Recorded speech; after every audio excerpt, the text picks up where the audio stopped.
Friends, मैं चेतन आप सभी का एक बार फिर से स्वागत करता हूं अकाउंट्स बाय चेतन। जैसा कि आप जानते हो कि हमने अपने लेक्चर 1 में बेसिक टर्म्स यूज होते हैं जो अकाउंट्स के अंदर, उसके बारे में पढ़ा, लेकिन उसी पार्ट्स को हम लोग कंटिन्यू करते हैं। जैसे कि मैंने आपको बताया था लगभग हम 35 से 40 टर्म्स का यूज करेंगे, जिसमें से मैं आपको 3 टर्म्स बता चुका था। पहला टर्म्स था ट्रांजैक्शन। ट्रांजैक्शन में 2 चीज पड़ी थी, एक तो होता है केवल सिंगल ट्रांजैक्शन, एक होता था डबल ट्रांजैक्शन। दूसरी चीज पढ़ी थी हमने कि इनकम और एक्सपेंसेस क्या होते हैं, डायरेक्ट इनकम क्या होते हैं, डायरेक्ट एक्सपेंसेस क्या होते हैं, ठीक है। और उसके बाद हम लोगों ने पढ़ा था कि जो डायरेक्ट इनकम और एक्सपेंसेस होते हैं उसको कहाँ पे हम लोग लिखते हैं, डेबिट साइड और क्रेडिट साइड, ठीक है। तो हमने डेबिट साइड और क्रेडिट साइड के बारे में पढ़ा। इसके बारे में आपको लिंक दे दी जाएगी, आपको अगर डिटेल में पढ़ना है तो आप लिंक पे जाके पढ़ सकते हो, ठीक है। अब हम अपने इस लेक्चर को आगे बढ़ाते हैं और हम बात करते हैं इसके 4th पॉइंट की, ठीक है। जैसे कि हम लोग जानते हैं कि हम 4th पॉइंट में 2 चीजों के बारे में पढ़ेंगे, एक पढ़ेंगे हम परचेज के बारे में, दूसरा पढ़ेंगे हम लोग सेल के बारे में, ठीक है। 4th पॉइंट के बारे में बात करते हैं। 4th पॉइंट हम लोग पढ़ेंगे परचेज के बारे में और एक पढ़ेंगे हम लोग सेल के बारे में। आप लोग ध्यान से समझना परचेज क्या होता है और सेल क्या होता है। जैसे मान के चलते हैं मेरी कोई एक कंपनी है या एक पार्टनरशिप फर्म है या कुछ भी मान के चल सकते हैं जिसका नाम है एक्स लिमिटेड। ध्यान देना, जैसे मान के चलते मेरी एक कंपनी है जिसका नाम है हमारे पास एक्स लिमिटेड,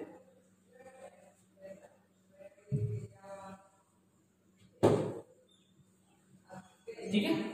ये क्या है, एक हमारी कंपनी है, ठीक है। आप लोग समझो कि जो कंपनी है कहीं ना कहीं से सामान परचेज करेगा और कहीं ना कहीं इस सामान को सेल करेगा। ध्यान समझना कि एक्स लिमिटेड है जो हमारी कंपनी है, नाम मान के चलते हैं एक्स लिमिटेड है वो किसकी है, हमारी। हमने कहीं ना कहीं से ये सामान खरीदा, जैसे मान के चलते हैं डब्ल्यू लिमिटेड से, ठीक है। डब्ल्यू लिमिटेड से हम लोगों ने सामान को क्या करा है, परचेज, ठीक है। और हमने सामान को जेड लिमिटेड को सेल करा है, सामान को जेड लिमिटेड को क्या करा है, सेल। देखो जैसे कि एक्स लिमिटेड हमारी पार्टनरशिप फर्म है, इसको हम कहीं ना कहीं से सामान परचेज करेंगे, तो हमने सामान किससे करा, डब्ल्यू लिमिटेड से सामान परचेज करा, तो इसके लिए क्या हो जाएगा, ये परचेज। इसके लिए पहला ट्रांजेक्शन जो है, पहले ट्रांजेक्शन में वो क्या हो गया इसके पास, परचेज, क्लियर। इसने दूसरे ट्रांजेक्शन जो सामान इसने परचेज करा था, ठीक है, वो सामान कहीं ना कहीं हम आगे सेल करेंगे, तो हमने किसको सेल करा, जेड लिमिटेड को। तो इसका जो दूसरा ट्रांजेक्शन था वो क्या हो गया, हमारे पास सेल हो गया, क्लियर। आपको परचेज और सेल का मतलब समझ में आ चुका होगा कि जो किसी से हम लोग सामान परचेज करते, सामान खरीदते हैं, तो वो क्या कहलाता है हमारे लिए, परचेज। वही सामान या तो हम किसी चीज में कन्वर्ट कर देते हैं या सेम एज इट इज सामान को हम आगे रीसेल कर देते हैं, उसको क्या कहलाते हैं हम लोग, जेड लिमिटेड को क्या कर दिया हम लोगों ने, सेल कर दिया। तो एक कोई भी फर्म होगी, चाहे वो कंपनी हो चाहे वो पार्टनरशिप फर्म हो, वो सामान को परचेज भी करती है और वही सामान को क्या कर सकती है, सेल भी करती है। जैसे देखो इसके पास स्टॉक बढ़ाना है, तो ये क्या करेगा, सामान का परचेज करेगा और आगे उस सामान को सेल करेगा, तभी तो इसको प्रॉफिट होगा। जब आगे सेल करेंगे तभी इसको क्या होगा, प्रॉफिट होता है, क्लियर। तो देखो वही पार्टनरशिप सामान को परचेज भी करती है, वही पार्टनरशिप सामान को क्या करती है, सेल भी करती है, ठीक है। जैसे मान के चलते एक एग्जांपल लेते हैं, एक एग्जांपल लेते हैं, जो एक्स लिमिटेड है वो किसका बिजनेस करता है, मान के चलते हैं वो किसका बिजनेस करता है, बुक्स का बिजनेस करता है, ठीक है। बुक्स को क्या करता है, वो सेल और परचेज करता है। तो आप लोग बताइए जो एक्स लिमिटेड है वो कहीं ना कहीं से तो बुक्स खरीदेगा, या फिर उस बुक को क्या करेगा, मैन्युफैक्चरिंग करेगा, तो वो क्या कहलाएगी, मैन्युफैक्चरिंग, या वो कहीं से उस बुक को क्या करेगा, परचेज करेगा। मान के चलते हैं डब्ल्यू लिमिटेड है जो प्रिंटिंग प्रेस का काम करते हैं, कहने का मतलब इस बुक को छापने का काम करते हैं, तो इन्होंने बुक्स को बनाया और इस बुक्स को क्या करेंगे, ये एक्स लिमिटेड क्या करेगा, इस बुक्स को परचेज करेगा। लेकिन डब्ल्यू लिमिटेड के लिए बात करूं मैं तो इसके लिए क्या होगा, सेल, क्योंकि इसने सेल किसको करा, एक्स लिमिटेड। लेकिन एक्स लिमिटेड के लिए ये सामान क्या होगा, परचेज होगा। अब इसने बुक्स को परचेज कर लिया एक्स लिमिटेड ने, ठीक है। अब इस बुक्स को वो किसको बेचेगा, किसी ना किसी स्टूडेंट को बेचेंगे। जैसे मान के चलते हैं जेड लिमिटेड जो है वो क्या है, एक स्टूडेंट है, बच्चे पढ़ने वाले। तो एक्स लिमिटेड ने वो बुक्स किसको सेल कर दी, किसी बच्चे को सेल कर दी। क्लियर।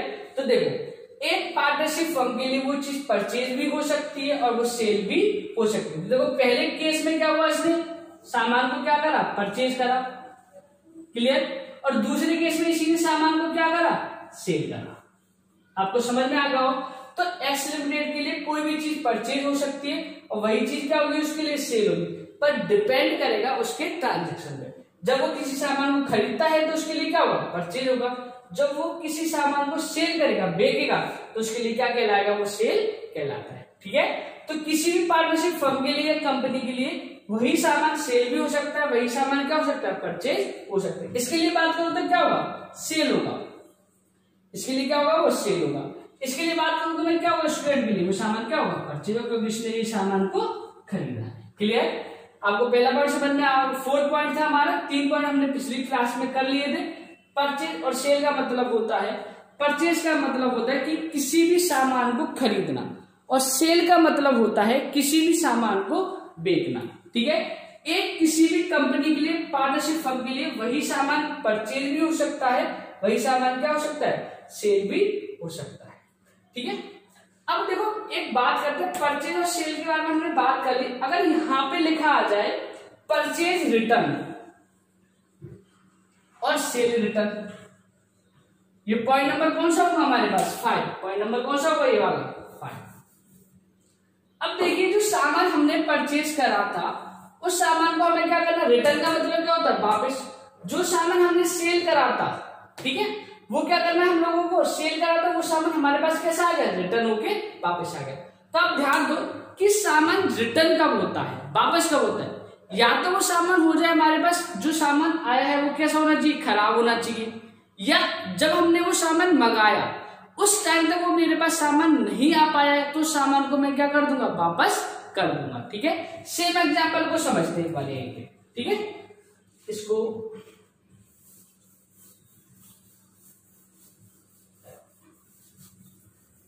जैसे देखो डब्ल्यू लिमिटेड ने कोई भी सामान था वो किसको सेल करा था, एक्स लिमिटेड को। तो एक्स लिमिटेड के लिए वो क्या हो गया, परचेज हो गया। मान लो चलो जब एक्स लिमिटेड के पास सामान आया, वो सामान कैसा था, या तो खराब होगा, या फिर जब उसने मंगाया था, ठीक है, उस टाइम तक उसके पास सामान नहीं आ पाया। तो जो एक्स लिमिटेड है इस सामान को वापस कर दे, वापस भेजेगा किसके पास, डब्ल्यू लिमिटेड के पास। जब ये सामान को वापस भेजेगा, ठीक है, तो इन्होंने पहले सामान को क्या करा, परचेज। ध्यान देना, सामान को क्या कर रखा है, परचेज। और जब परचेज किए गए सामान को वापस करेंगे तो उसी को क्या कहलाते हैं हम लोग, परचेज रिटर्न। क्लियर। तो किसी ने करा, एक्स लिमिटेड ने किसको सामान भेजा, डब्ल्यू लिमिटेड के पास। क्लियर। अब देखो दूसरा एग्जाम्पल समझते। एक्स लिमिटेड ने कोई भी सामान सेल करा था जेड लिमिटेड को, जो एक बच्चा था, पढ़ने वाला था। ठीक है। अब इसने सामान सेल करा, जेड लिमिटेड को वो सामान पसंद नहीं आया, या फिर जब मंगाया तब उन्होंने सामान को नहीं भेजा। तो इसके बाद जो सामान आएगा, इसने सामान को क्या कर दिया था, सेल कर दिया था, बेच दिया था, इसलिए ये सामान क्या हुआ, सेल किया हुआ सामान जब वापस आता है तो इसी को क्या कहलाते हैं लोग, सेल रिटर्न कहलाते हैं। क्या कहलाएंगे इसको, सेल रिटर्न। जब कोई भी सामान परचेज किया गया सामान वापस जाता है तो वो कहलाता है परचेज रिटर्न। और जब कोई भी सामान सेल किया गया हुआ सामान वापस आता है तो उसको क्या कहलाते हैं, सेल रिटर्न कहलाते हैं। ठीक है। एक छोटा सा ग्राफ बनाते हैं, जरा समझते हैं फिर।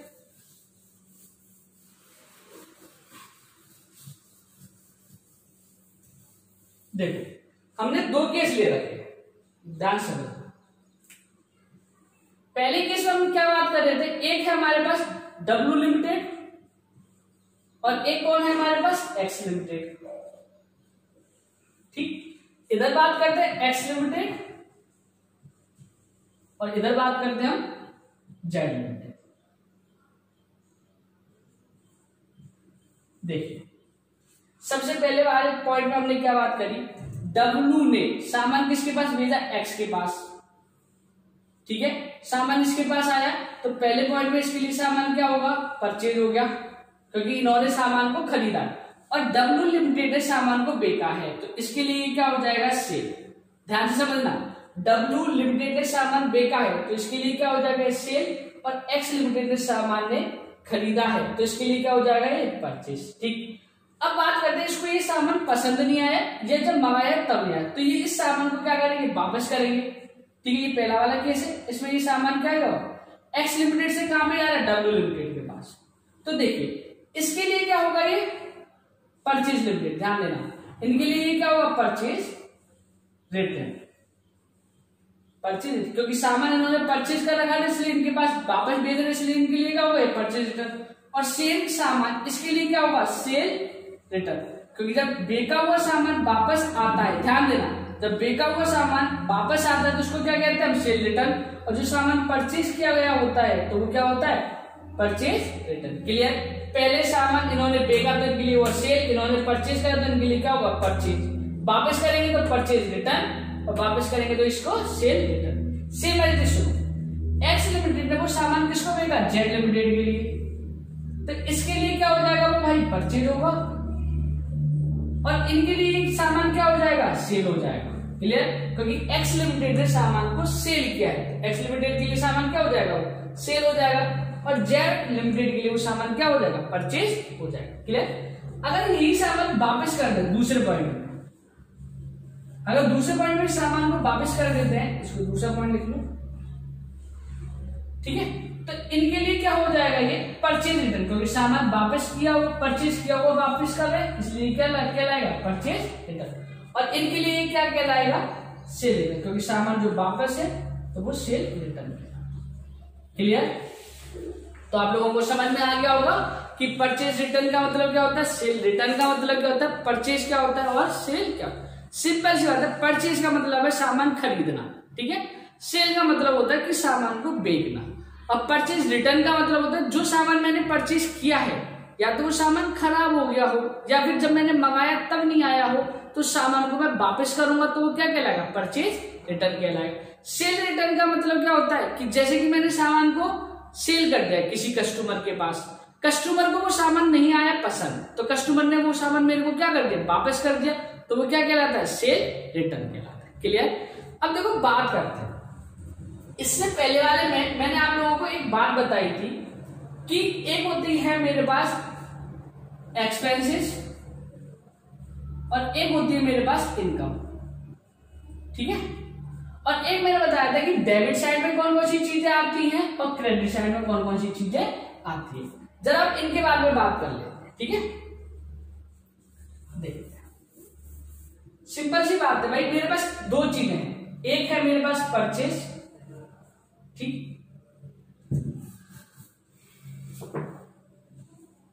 एक है मेरे पास परचेज, दूसरा है मेरे पास परचेज रिटर्न, एक लिखेंगे हम लोग सेल और एक लिखेंगे हम लोग सेल रिटर्न, ठीक। अब देखो ध्यान से, मैंने बोला था डेबिट साइड के अंदर सारे के सारे एक्सपेंसेस लिखे जाते हैं, डेबिट साइड में सारे के सारे क्या लिखे जाते हैं, एक्सपेंसेस। क्रेडिट साइड के अंदर सारी की सारी जितनी भी होंगी वो सारी की सारी क्या लिखी जाएंगी, इनकम लिखी जाएगी, ठीक।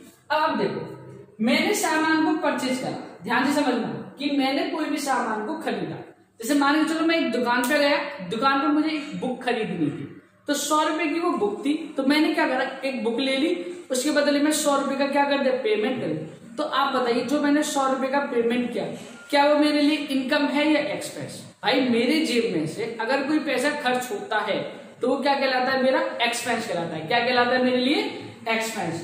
तो जो परचेज है, परचेज करा तो मेरे पास खर्चा हुआ, खर्चा होने का मतलब मेरे पास से पैसे चले गए, तो वो किस में आएगा भाई, एक्सपेंस में। ध्यान देना, इधर समझना, जो परचेज है वो मेरे पास किस में आएगा, एक्सपेंसेस में। और एक्सपेंसेस को हमेशा हम लोग कहां लिखते हैं, डेबिट। एक्सपेंस को हमेशा हम लोग कहां लिखते हैं, डेबिट में। देखो मैंने कोई भी सामान परचेज करा, तो परचेज करने के बाद क्या होगा, मेरे पास से पैसे जाएंगे, या तो अभी चले गए होंगे या फिर फ्यूचर में जाएंगे, फ्यूचर में पेमेंट करूंगा, तो वो क्या होगा, मेरे लिए एक्सपेंस हो गया, खर्चा हो गया, इसलिए उसको हम लोग कहां लिखेंगे, डेबिट। अब देखो परचेज का जस्ट उल्टा ही तो होता है परचेज रिटर्न, दिमाग नहीं लगाना बिल्कुल। परचेज का जस्ट अपोजिट टर्म्स क्या होता है, परचेज रिटर्न। तो भाई अगर परचेज मेरे पास एक्सपेंस है तो परचेज रिटर्न वापस क्या हुआ, मेरी क्या होगी, इनकम। ठीक है, अब ये इनकम है मेरे पास, तो इसको कहां लिखूंगा मैं, क्रेडिट साइड। किस साइड लिखूंगा मैं, क्रेडिट साइड। ठीक, जैसे ध्यान से अभी मैंने एग्जांपल दिया आपको कि मैंने एक बुक खरीदी और उनको क्या दे दी, 100 रुपए दे दिए, तो वो क्या होगा मेरे पास, एक्सपेंस। जब मैंने बुक घर पे लेके आया तो जो बुक मुझे चाहिए थी वो बुक थी नहीं, तो मेरे काम की नहीं थी। मैं वापस दुकान पे गया, मैंने बोला भैया ये बुक मेरे काम की नहीं है, इसको आप वापस करो। तो उनके पास बुक मैं वापस दे दूंगा, वापस मुझे क्या दे देंगे, वो 100 रुपए दे देंगे। ठीक है, जब उन्होंने मुझे 100 रुपए दिए तो मेरी क्या होगी, वो इनकम होगी। इसलिए उसको कहां लिखता हम, परचेज रिटर्न को कहां लिखते हैं, हमेशा इनकम में लिखते हैं। और किस साइड लिखते हैं, क्रेडिट साइड। तो देखो परचेज का जस्ट अपोजिट करना है आपको, परचेज रिटर्न। अब ध्यान से समझते हैं सेल वाला। सेल का मतलब होता है कि मैंने कोई भी सामान बेचा। बेचने का मतलब है कि मेरे पास पैसे आएंगे और मेरे पास से सामान जाएगा। जब मेरे पास पैसे आए तो मेरे लिए क्या हो गया, वो इनकम हो गया। तो जब इनकम हो जाएगी तो भाई पर सेल को कहां लिखूंगा मैं, इनकम साइड। और इनकम को हमेशा कहां लिखता हूं, credit. Clear. Same as it is देखना सेल का return, same as it is का जस्ट अपोजिट करेंगे। ये इनकम है तो ये क्या हो जाएगा मेरे पास, एक्सपेंसेस होंगे। ठीक, और एक्सपेंसेस होंगे तो एक्सपेंसेस हमेशा कहां लिखे जाते हैं हमारे पास, डेबिट साइड। क्लियर। याद रखना वेरी वेरी इंपॉर्टेंट कंसेप्ट है, परचेज, परचेज रिटर्न, सेल और सेल रिटर्न। बिना अकाउंट्स के इसमें कभी भी क्वेश्चन नहीं बनेगा, याद रखना। अकाउंट्स आप लोग पढ़ते हो तो आपको परचेज का मीनिंग बहुत अच्छे से आना चाहिए। अगर आप बिजनेस करते हो तो सामान तो भाई आपको खरीदना पड़ेगा और सामान आपको बेचना पड़ेगा। इसलिए purchase, sale, purchase return, sale return बहुत इंपॉर्टेंट कंसेप्ट है, बहुत अच्छे से समझना है इसको। ठीक है, बार बार वीडियो देखना। अगर नहीं समझ में आ रहा है तो आप लोग कमेंट कर सकते हैं, उसके बाद नेक्स्ट वीडियो में आपको बता दूं। फटाफट से नोट डाउन करो, नेक्स्ट टॉपिक पे आगे चलते हैं फटाफट से।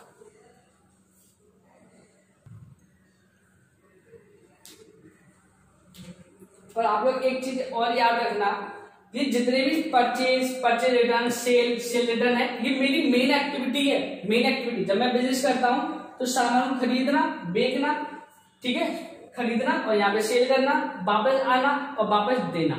ठीक है, तो ये सारी की सारी मेरी मेन एक्टिविटी। ये सारी की सारी जो चीजें होंगी वो किसमें आएगी, ट्रेडिंग अकाउंट में आएगी। ये मैंने आपको प्रीवियस वीडियो में बता दिया था, ट्रेडिंग और पीएल।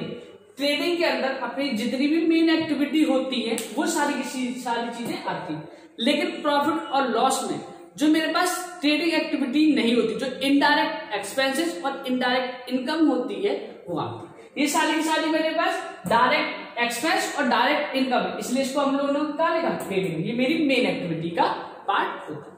इसी तरीके से पॉइंट नंबर 5, 6 पर चलते हैं। और पॉइंट नंबर 6 है हमारे पास वेजेस एंड सैलरी। ध्यान से समझना, वेजेस और सैलरी।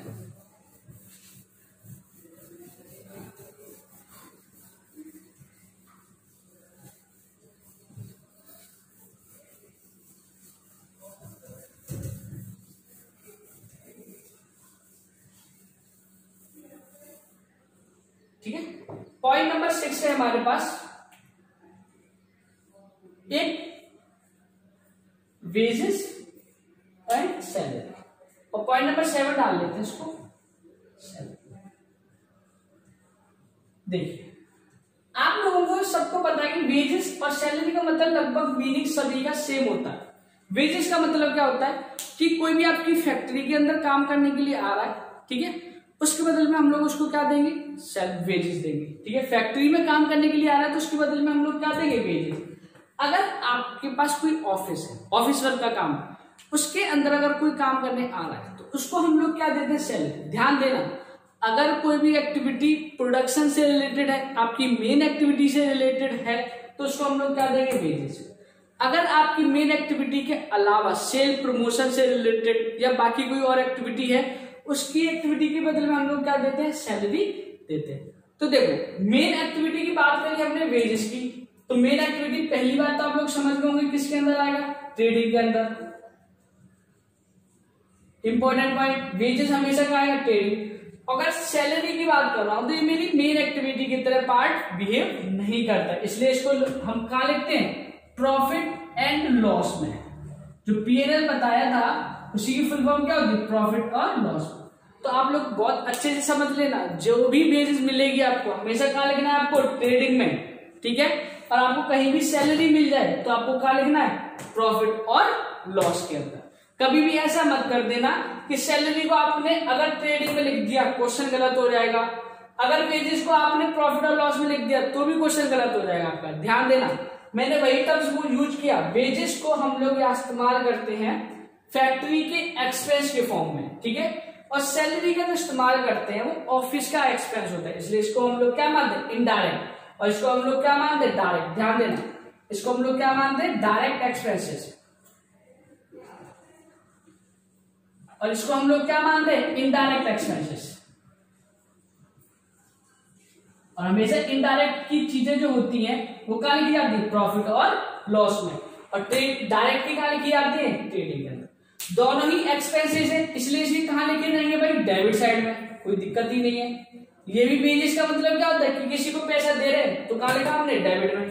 सैलरी का मतलब भी क्या होता है, किसी को पैसा दे रहे हैं, इसको भी हम लोग कहां लिखेंगे, डेबिट में। बस केवल और केवल डिफरेंस इतना सा है कि इसको ट्रेडिंग के डेबिट में लिखेंगे और इसको किस में लिखेंगे, प्रॉफिट और लॉस के डेबिट में लिखेंगे। क्लियर। अब कई बार क्वेश्चन में होता क्या है, कई बार आपको क्वेश्चन में मिल जाता है कि वेजेस एंड, ध्यान देना,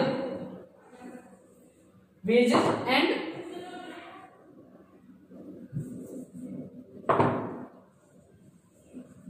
सैलरी, ठीक है। कई बार क्वेश्चन में आपको जस्ट अपोजिट मिलता है, सैलरी एंड वेजेस। ध्यान दें, सैलरी एंड वेजेस। आपको कुछ भी नहीं करना, आपको क्वेश्चन के अंदर केवल पहला ही वर्ड देखना है। इसका पहला वर्ड क्या है, वेजेस, तो कहां लिखोगे आप लोग, डेबिट में। और डेबिट के किस में भाई, ट्रेडिंग में। क्लियर। इसका पहला वर्ड क्या है, सैलरी। सैलरी पहला वर्ड है तो इसको कहां लिखेंगे हम लोग, डेबिट में। और डेबिट किसके में, प्रॉफिट एंड लॉस अकाउंट के डेबिट। क्लियर। तो आपको दूसरे वाले वर्ड से कोई भी मतलब नहीं कि सैलरी लिखा हुआ है, यहाँ पे क्या लिखा हुआ, वेजेस। अगर क्वेश्चन में दोनों वर्ड लिखा जाता है, वेजेस एंड सैलरी, या फिर लिखा जाता है सैलरी एंड वेजेस, तो आपको सबसे पहला वर्ड देखो भाई, पहला वर्ड इसका क्या है, वेजेस। तो वेजेस का मतलब कहां पे बिहेव करेगा, ये ट्रेडिंग में। अगर यहाँ पे लिखा हुआ सैलरी तो कहां पे चला जाएगा, ये प्रॉफिट एंड लॉस में। क्लियर। तो आपको समझ में आ गया होगा पॉइंट नंबर 6 और पॉइंट नंबर 7। केवल फर्क इतना सा है कि ये आता है ट्रेडिंग में और ये क्या आता है, पीएनएल में। और दोनों ही दोनों क्या होता है, हमारे पास एक्सपेंस होते हैं, क्योंकि हमारे पास से पैसा जाता है। क्लियर। फटाफट से नोट डाउन करें इस वाले पॉइंट को। पॉइंट नंबर 8 और पॉइंट नंबर 9 पढ़ते हैं।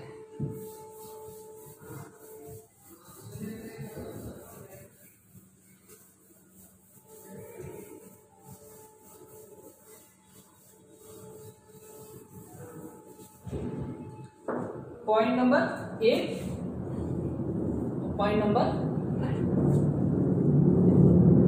पॉइंट नंबर जो 8 है हमारे पास, वो पढ़ेंगे हम लोग ओपनिंग स्टॉक। ध्यान देना, ओपनिंग स्टॉक। और दूसरा पढ़ेंगे पॉइंट नंबर 9, क्लोजिंग स्टॉक। ठीक। तो देखो, पॉइंट नंबर 8 है ओपनिंग स्टॉक, पॉइंट नंबर 9 है क्लोजिंग स्टॉक। ठीक है। जैसे कि मान के चलते हैं हम लोग, पहले एक एग्जांपल से समझते हैं, ठीक है, उसके बाद आप लोगों को हम समझाएंगे। ठीक। एक एग्जांपल लेते हैं। आज जो डेट है, मान के चलते हैं आज जो डेट है हमारे पास वो कितनी है, 4 अगस्त 2020। आज हमारे पास डेट है 4 अगस्त 2020। आप लोग सुबह सुबह अपनी दुकान पर आए। ध्यान देना, जिनकी भी दुकान है वो अपने दुकान का एक एग्जाम्पल लेना, ठीक है। आप सुबह सुबह अपनी दुकान पर आए, 6 बजे का टाइम है, आप लोगों ने अपनी दुकान को ओपन किया, भाई शटर खोला अपनी दुकान का। तो जो आपकी दुकान में सामान होगा वो आपका सामान कैसा होगा, आप क्या सामान आपने वो परचेज करा, भाई नहीं करा। क्या आपने वो सामान परचेज करा, नहीं। उसमें से कोई सामान मैंने क्या सेल कर दिया, अभी बिल्कुल नहीं करा। जब मैं अपनी दुकान को रात में बंद करके गया था और सुबह मॉर्निंग पर आके मैंने दुकान खोली तो मुझे अपनी दुकान की same as it is condition मिलेगी। क्लियर? जैसे देखो, अगर मैं बात कर रहा हूं आज 3 अगस्त 2020 की, तो एक इससे पहले की डेट लेता हूं मैं, एक इससे पहले की डेट लेता हूं। जो डेट कितनी की होगी? 3 अगस्त 2020। इसके बाद की डेट कौन सी आएगी भाई? 4 अगस्त 2020। अब आप देखो 3 अगस्त 2020 को जब आपने अपनी दुकान को बंद किया, रात में 8 बजे 9 बजे जब भी आपने अपनी दुकान को बंद करा, तो आपकी दुकान के पास मान के चलते हैं 2 बुक थी, 3 कॉपी थी, ठीक है, और 1 पेन था। आपकी दुकान में मान के चलते हैं इतना सामान था, 2 कॉपी थी, 2 बुक थी, 3 कॉपी पड़ी हुई थी उसमें, और 1 पेन था। तो जब आप अपनी दुकान रात में बंद करके गए तो आपके पास ये सामान था। जब आप 4 तारीख की सुबह अपनी दुकान को ओपन करोगे तो आपकी दुकान पे आपको सेम एज इट इज सामान मिलेगा भाई, सेम एज इट इज। क्या क्या सामान मिलेगा? 2 बुक मिलेगी मुझे, 3 कॉपी मिलेंगी, ठीक है, और 1 क्या मिलेगा? हमारे पास पेन मिलेगा। ये बात कर रहा हूं मैं नाइट की, जब आप अपनी दुकान को बंद करके गए। ये बात मैं जो कर रहा हूं कब कर रहा हूं? रात में। और ये बात कर रहा हूं मैं मॉर्निंग की। मॉर्निंग का मतलब जब मैंने अपनी दुकान 4 अगस्त को सुबह ओपन करी। तो देखो जब मैं अपनी दुकान को बंद करता हूं, ठीक है, बंद करने की अगर मैं इंग्लिश की बात करूं, किसी भी चीज को बंद कर रहा हूं तो भाई उसकी इंग्लिश क्या होती है? क्लोजिंग। बंद करने की स्पेलिंग क्या होती है भाई? क्लोजिंग। और जो मेरी दुकान में सामान था वो मेरा क्या है? स्टॉक। याद रखना, स्टॉक बोलूंगा या इन्वेंट्री। अकाउंट्स के अंदर जो भी आपका सामान होता है, जो भी आपकी दुकान में चीजें रखी हुई है, आपके बिजनेस में रखा हुआ है, जो रॉ मटेरियल है मैन्युफैक्चरिंग के लिए, उसको क्या बोलेंगे हम लोग? स्टॉक या फिर इन्वेंट्री। तो देखो जो सामान मैंने रात में बंद करा उसकी स्पेलिंग क्या होगी भाई? रात में जब बंद करते हैं तो उसकी स्पेलिंग क्या होती है? क्लोजिंग। और जो सामान रखा हुआ है तो उसको क्या बोलूंगा मैं? स्टॉक। उसको क्या बोलूंगा मैं? स्टॉक। तो देखो क्लोजिंग स्टॉक का मतलब होता है कि जब मैं अपने बिजनेस के दिन को या अकाउंटिंग या फाइनेंशियल ईयर को बंद करता हूं तो उस दिन मेरे पास कितना स्टॉक था, वो क्या कहलाएगा? Closing stock. जब मैं अगले दिन मॉर्निंग में आऊंगा, भाई मैंने अपनी दुकान खोली, खोलने को क्या बोलेंगे हम लोग? ओपनिंग। और जब खोलेंगे तो हमें क्या मिलेगा? स्टॉक। तो उसी को क्या नाम देते हैं हम लोग? Opening stock. जब हम अपने बिजनेस को खोलते हैं फाइनेंशियल ईयर की शुरुआत में तो उसको क्या बोलते हैं? ओपनिंग स्टॉक और क्लोजिंग स्टॉक। क्लियर? तो आप लोग एक बात बताइए, क्या इस काम को हम लोग डेली करेंगे? बहुत बड़े बड़े बिजनेस है तो सुबह आते ही हम अपने स्टॉक को खोलेंगे, ओपनिंग करेंगे, उसके बाद अगले दिन आकर अपने शाम को रात में अपने स्टॉक को क्या करेंगे? क्लोजिंग करेंगे। भाई ऐसा पॉसिबल नहीं होता। हम क्या करते हैं, एक साल में अपने एक फाइनेंशियल ईयर, अब देखो वर्ड आएगा फाइनेंशियल ईयर और कैलेंडर ईयर, ध्यान से समझना। जब भी जो अकाउंटिंग ईयर होते हैं तो डेली के ट्रांजेक्शन जब करते हैं हम लोग तो एक साल में एक बार ओपनिंग करते हैं और एक साल में एक बार क्लोजिंग करते हैं। जैसे देखो 2 टर्म्स होता है हमारे पास, एक होता है 1 अप्रैल से लेकर 31 मार्च और एक होता है मेरे पास 1 जनवरी से लेकर 31 दिसंबर। आप लोग दोनों केस में देखो तो मेरे पास इधर भी 12 महीने हैं, 12 मंथ है इधर भी, और इधर भी कितने मंथ है? 12 मंथ्स। ठीक, देखिए इसको बोला जाता है 1 अप्रैल से लेकर 31 मार्च तक को बोला जाता है आपकी फाइनेंशियल ईयर। फाइनेंशियल ईयर का मतलब जो आप लोग अकाउंट बनाते हो ना, जो अकाउंट के जितने भी ट्रांजैक्शन होते हैं, चाहे वो ट्रेडिंग बनानी हो, चाहे पीएनएल हो, जो बैलेंस शीट होती है, वो ईयर के लास्ट में बनती है, 31 मार्च को बनती है। क्लियर? अब वही बैलेंस शीट को जब हम ओपन करते हैं तो नेक्स्ट डे को मतलब 31 मार्च बाद कौन सी तारीख आएगी? 1 अप्रैल।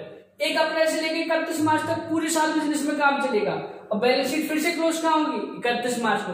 फिर से कब ओपन करेंगे? नेक्स्ट डे को। तो इसको बोला जाता है फाइनेंशियल ईयर। ध्यान देना, इसको क्या बोला जाता है? Financial year. और देखो ये आप कैलेंडर देख रहे हो ना, 1 जनवरी से लेकर 31 मार्च आपके घर लोगों में कैलेंडर होगा, तो इसको क्या बोला जाता है भाई? Calendar year. इसको क्या बोला जाता है? Calendar year. क्लियर? क्या सर दोनों चीज एक साथ हो सकती हैं? नहीं हो सकती। या तो क्वेश्चन में बोला गया होगा फाइनेंशियल ईयर, या क्वेश्चन में बोला गया होगा कैलेंडर ईयर। कभी भी ऐसा नहीं हो सकता कि बैलेंस शीट आप दोनों डेट पे बना लो, चाहे वो कैलेंडर ईयर पे चाहे फाइनेंशियल, ऐसा कभी भी पॉसिबल नहीं होता। अपनी बिजनेस की पॉलिसी होती है, चाहे आप कैलेंडर ईयर बनाओ चाहे आप फाइनेंशियल ईयर बनाओ। फाइनेंशियल ईयर बनाते हैं हम लोग, ध्यान देना, हम लोग क्या बनाते हैं? Financial year. 99.9% जो हम लोग काम करते हैं वो किस पर काम करते हैं? फाइनेंशियल ईयर, क्योंकि बजट भी फाइनेंशियल ईयर का ही निकाला जाता है। क्लियर? इसको तो हम लोग क्वेश्चन में पढ़ लेते हैं, जब आप पढ़ाई करते हो तो जनरली आपको क्वेश्चन में मिल जाएगा कैलेंडर ईयर और फाइनेंशियल ईयर। जनरली अगर मैं बात करूं प्रैक्टिकल लाइफ में, तो हम लोग जो काम करते हैं वो कब करते हैं? फाइनेंशियल ईयर पे काम करते हैं। तो फाइनेंशियल ईयर का मतलब होता है कि 12 मंथ का वो टाइम पीरियड जिसमें अकाउंट के सारे ट्रांजेक्शन होते हैं, और ईयर के एंड में, फाइनेंशियल ईयर के एंड पर हम लोग तैयार करते हैं अपने फाइनेंशियल स्टेटमेंट। फाइनेंशियल स्टेटमेंट जो मैंने आपको बताया ना, ट्रेडिंग, पीएनएल और बैलेंस शीट, वो क्या होता है? Financial statement. क्लियर? तो देखो 31 मार्च लास्ट है, लास्ट वाले दिन बंद करेंगे, तो ये क्या कहलाएगा? Closing stock. 31 मार्च को क्या कहलाएगा? ये क्लोजिंग स्टॉक। और वही 1 अप्रैल को क्या कहलाएगा? Opening stock. आपको समझ में आ गया होगा। क्लोजिंग का मतलब क्या होता है? फाइनेंशियल ईयर के एंड में जब कोई भी चीज बंद करते हैं तो हमारे पास स्टॉक कितना था। क्लियर?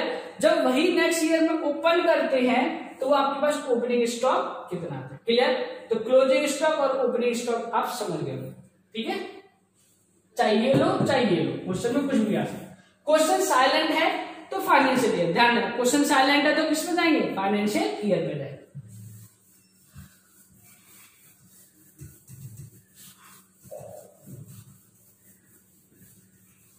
और देखो क्लोजिंग स्टॉक को हम लोग लिखते हैं ट्रेडिंग में, ध्यान देना। क्लोजिंग स्टॉक को हम लोग कहां लिखते हैं? ट्रेडिंग में। मेन एक्टिविटी का पार्ट है, इसको भी हम लोग कहां लिखते हैं? ट्रेडिंग में। इसको भी हम लोग कहां लिखते हैं? ट्रेडिंग, क्योंकि ये भी हमारी मेन एक्टिविटी का पार्ट। लेकिन ओपनिंग है तो इसको हम लोग लिखेंगे डेबिट में, क्योंकि ये असेट्स होता है। और क्लोजिंग स्टॉक को हम लोग कहां लिखते हैं? डेबिट में। ध्यान देना, बस आपको इतनी सी चीज याद रखनी है, ये वाला इंपॉर्टेंट पॉइंट है कि ओपनिंग स्टॉक को हम लोग कहां लिखते हैं? डेबिट में, और क्लोजिंग स्टॉक को हम लोग कहां लिखते हैं? क्रेडिट में। क्लोजिंग का मतलब है फाइनेंशियल ईयर के एंड में कितना स्टॉक था। नेक्स्ट ईयर जब अपने बिजनेस को ओपन करते हैं तो हमारे पास ओपन स्टॉक। अगर मैं बात करूं कि भाई आपका नया बिजनेस है तो ओपनिंग स्टॉक कितना होगा? 0। अगर आप लोगों ने नया बिजनेस खोला है तो फाइनेंशियल ईयर के एंड में क्लोजिंग स्टॉक कुछ था ही नहीं। अगर फाइनेंशियल स्टॉक सारा खत्म हो चुका है तो ओपनिंग स्टॉक कितना होगा? मेरे पास 0, क्योंकि हमारे पास क्लोजिंग स्टॉक ही नहीं है तो ओपनिंग स्टॉक भी क्या होगा? 0 होगा। सेम एज इट इज रहता है, जो क्लोजिंग स्टॉक एंड में रहता है नेक्स्ट ईयर वही क्या बनता है? मेरे पास ओपनिंग स्टॉक बनता है। क्लियर? ये आता है ट्रेडिंग में, ये भी ट्रेडिंग में, ये भी डेबिट साइड, और ये भी क्या आता है? क्रेडिट साइड आता है। क्लियर? तो हमारे 9 पॉइंट तैयार हो चुके। फटाफट से एक बार स्क्रीनशॉट लीजिए जल्दी से। ठीक है, आगे के पॉइंटों के बारे में पढ़ते हैं।